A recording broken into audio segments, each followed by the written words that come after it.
apa kabar anak-anak? Pastinya sehat semua kan nak? Hari ini kita akan belajar bab 5 listrik dinamis bersama Ibu Simanjuntak. Listrik dinamis merupakan muatan-muatan listrik bergerak. Sebelum kita lanjut untuk mempelajarinya, ada baiknya kita mengenal simbol komponen listrik seperti saklar, ini simbol saklar. Sel listrik atau sumber listrik ini istimewanya dia ada dua kaki. Satu yang panjang, satu yang pendek. Yang panjang ini menyatakan kutub positif, yang pendek kutub negatif. Ada baterai, dia juga sama seperti sel listrik tadi. Ini ada kaki yang panjang, ada yang pendek. Yang panjang kutub positif, yang pendek kutub negatif. Jadi dari simbol di sini ini terpasang oleh dua baterai. Ada resistor, ini dia gambarnya ada dua bentuknya. Dan ada resistor variabel atau reostat. Perbedaannya dengan resistor atau hambatan tadi, dia hanya di tengahnya dibuat tanda panah. Ada lampu. Ada simbol voltmeter, di tengah ini ada V besar. Ada amperemeter, ini A besar. 1. Konsep arus listrik. Aliran arus listrik melalui kabel mirip dengan aliran air melalui pipa, di mana air mengalir dari tempat yang tinggi ke tempat yang lebih rendah.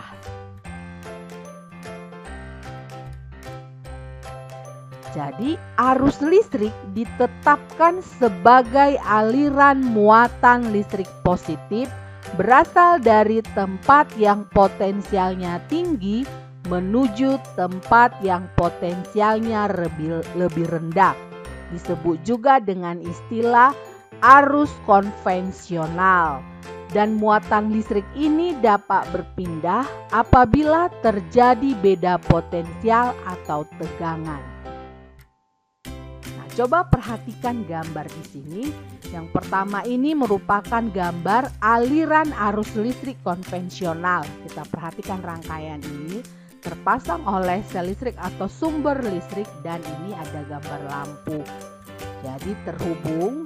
Nah, jadi arus konvensional itu dari yang positif ini, kutub positif. Mengalir dia, lihat panah merah menuju lampu. Dan dia akan menuju ke kutub negatif dari sumber tegangan. Inilah aliran listrik konvensional. Sedangkan aliran elektron itu bergerak dia dari kutub negatif. Jadi di sini muatan elektron ya, bergerak menuju lampu dan akhirnya dia menuju ke kutub positif. Itu untuk aliran listrik konvensional dan aliran elektron. Syarat arus listrik mengalir. Yang pertama, rangkaian listrik tertutup. Yang kedua, harus ada beda potensial antara dua titik dalam rangkaian.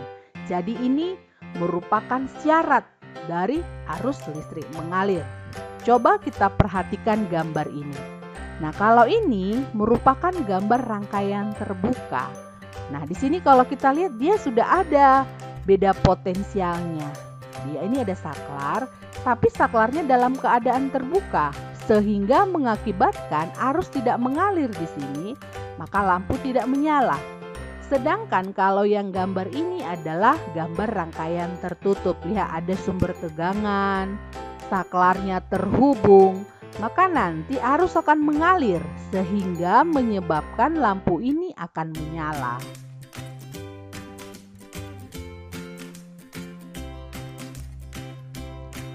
Dua, kuat arus listrik. Jadi kuat arus listrik itu adalah muatan listrik per selang waktu.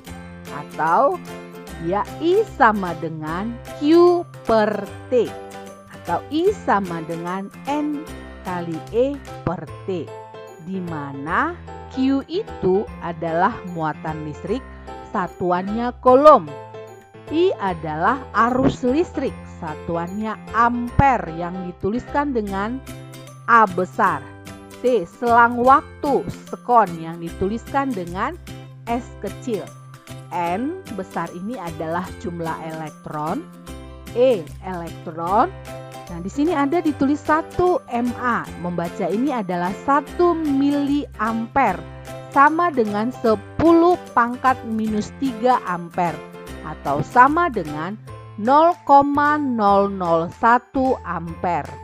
Ada juga nanti dalam satuan 1 mikroampere. Jadi sama dengan 10 pangkat minus 6 ampere atau sama dengan 0,000001 ampere. Ini untuk satuan ya.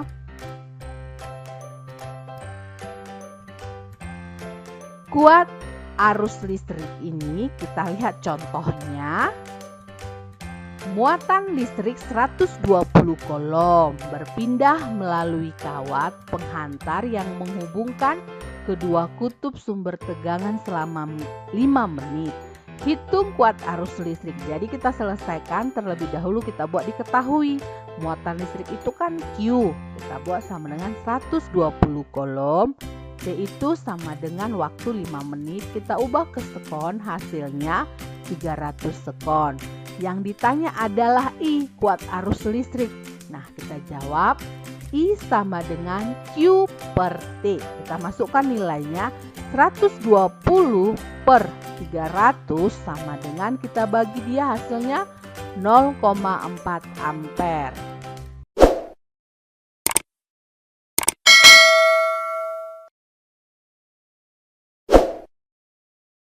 Tiga konsep beda potensial listrik. Potensial listrik atau tegangan listrik adalah besaran yang menyatakan dorongan terhadap elektron-elektron agar dapat mengalir. Besaran dorongan ini biasanya diacu terhadap bumi, di mana ditetapkan potensial bumi sama dengan 0. Beda potensial atau beda tegangan menyatakan beda nilai potensial antara dua titik berbeda dalam suatu rangkaian. Coba kita perhatikan gambar ini. Jadi kalau gambar ini kan ini adalah resistor atau hambatan. Ini dia ada titik A, titik B akan mengalir arus I. Jadi arus akan mengalir dari A ke B. Karena apa? Karena ada beda potensial antara titik A dan titik B, di mana VA lebih besar dari VB, sehingga menyebabkan arusnya mengalir. Gambar kedua, ini dia ada hambatan atau resistor, ada titik A, titik B. Nah, di sini untuk VA nilai potensial A sama besar dengan nilai potensial di titik B. Nah, di sini I-nya sama dengan 0, artinya arusnya tidak mengalir. Karena apa? Karena VA sama dengan VB, sehingga VA dikurangi dengan VB sama dengan 0. Maka tidak ada beda potensial terjadi pada gambar ini.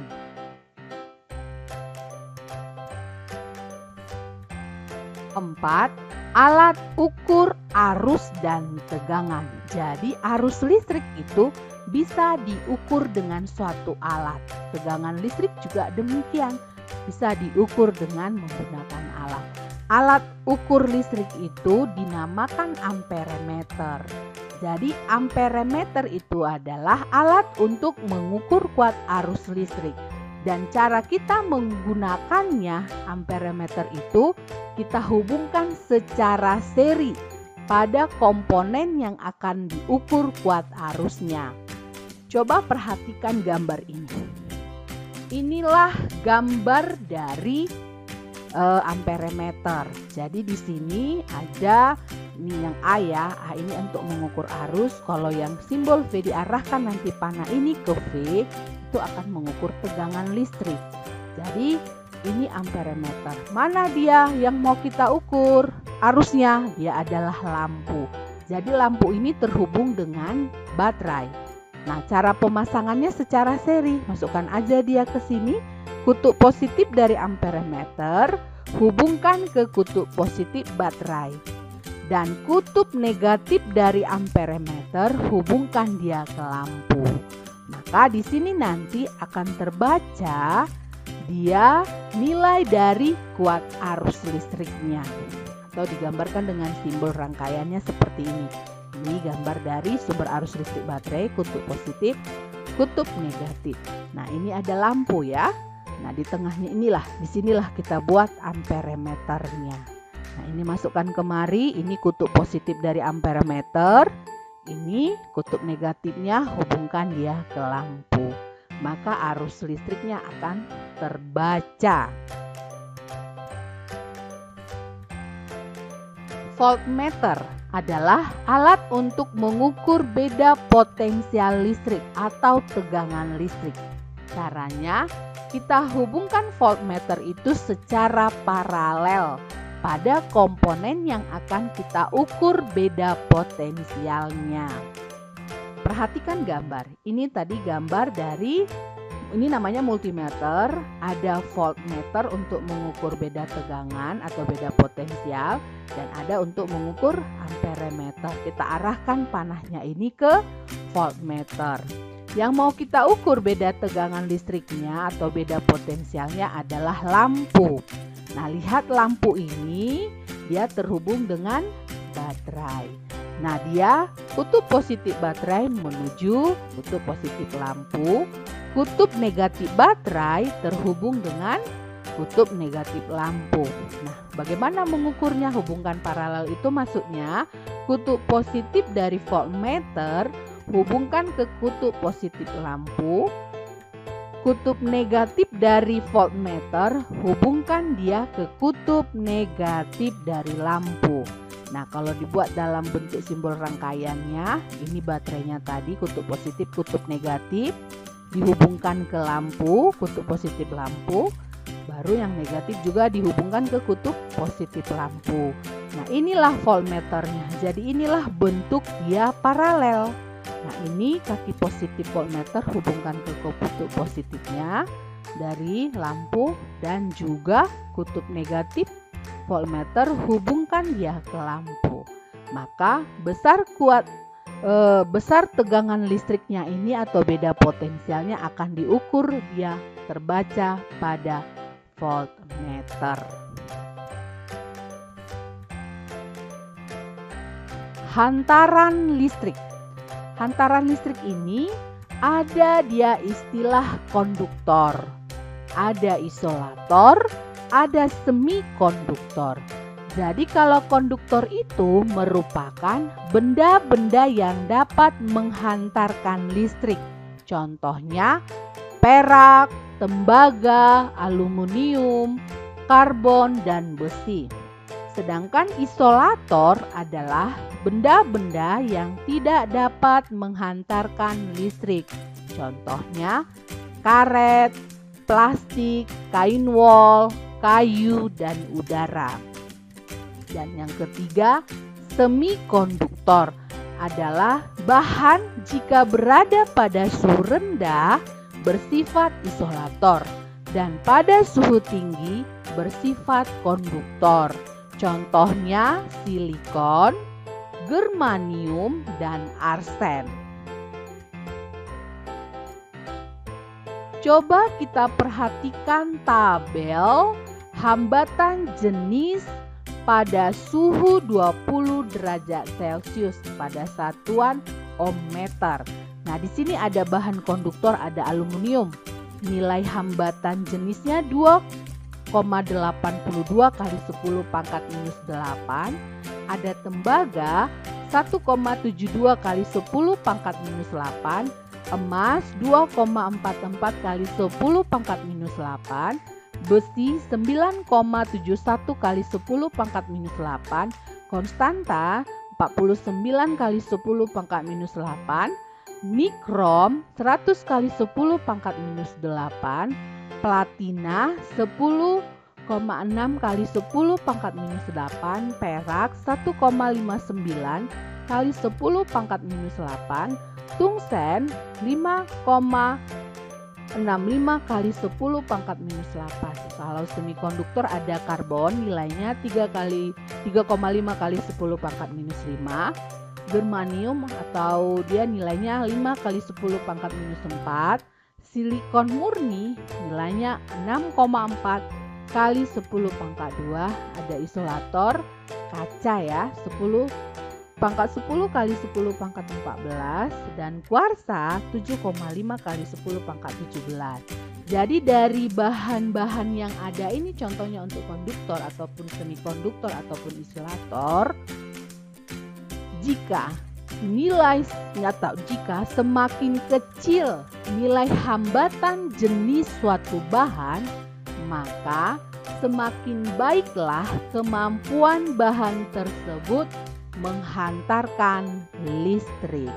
Jadi dari sini nilai atau hambat jenis bahan konduktor dari beberapa ini yang nilainya semakin kecil, maka itulah penghantar listrik yang baik. Begitu juga nilai semikonduktor, begitu juga dengan isolator. Hambatan dalam suatu penghantar dapat diukur menggunakan ohmmeter. Itu alat ukurnya ya. Nah, hambatan yang terdapat pada kawat penghantar. Misalkan ini kawat penghantar dengan panjang L, luas penampangnya A, dan memiliki hambatan jenis ρ. Maka ini akan bisa kita buat dalam bentuk persamaan, hambatannya itu R sama dengan ρ kali L per A. Atau hambatan sama dengan hambatan jenis kali panjang penghantar dibagi luas penampang. Jadi lihat, R itu sama dengan hambatan kawat, satuannya ohm. Ini lambang ohm. Ada ρ, itu adalah hambatan jenis kawat yang untuk satuannya ohm meter. L itu panjang kawat, ini meter. A luas penampang kawat, ini juga meter kuadrat.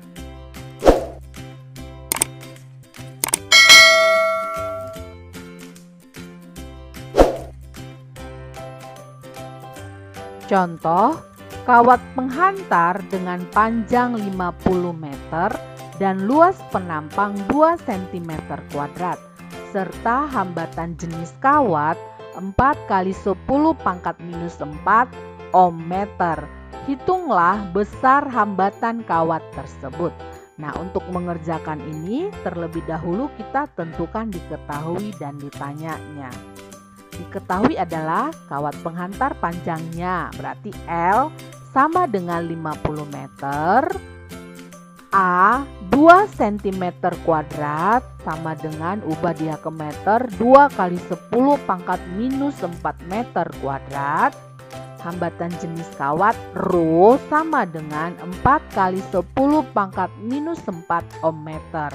Ditanya R hambatan kawat. Nah, kita jawab dengan menggunakan persamaan tadi.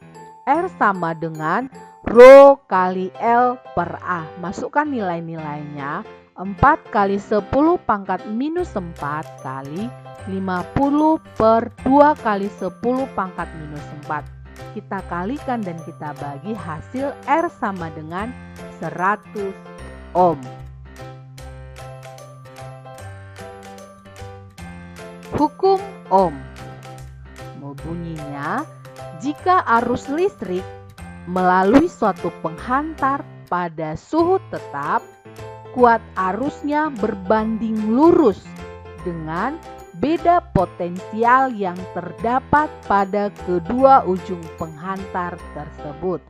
Jadi dapat dirumuskan R sama dengan V per I, di mana V adalah beda potensial satuannya volt, I arus listrik satuannya ampere, R hambatan satuannya ohm. Nah, coba perhatikan di sini ada grafik antara kuat arus listrik I dengan tegangan listrik V. Ini dia grafiknya ya. Semakin besar nilai tegangan listrik, maka kuat arus listriknya juga semakin besar. Dan jika nilai tegangan makin kecil, kuat arus listriknya juga semakin kecil. Nah, di sini ada juga grafik antara kuat arus listrik I dengan hambatan listrik R. Nah, kalau kita lihat grafik ini, semakin besar nilai hambatan listrik, maka kuat arusnya juga semakin kecil. Dan jika hambatan listriknya semakin kecil nilainya, maka kuat arus listriknya juga semakin besar. Kita masuk ke contoh.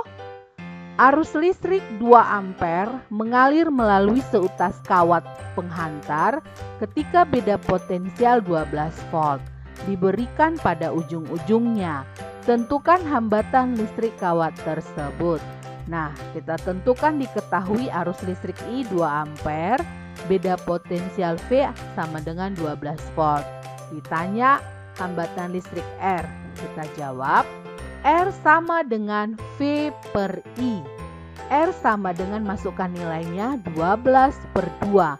Maka R sama dengan 6 ohm. Nah, untuk bahan evaluasi, kerjakanlah ketiga soal ini ya nak. Demikianlah pembelajaran kita hari ini. Kiranya bermanfaat bagi anak didik semua. Terima kasih.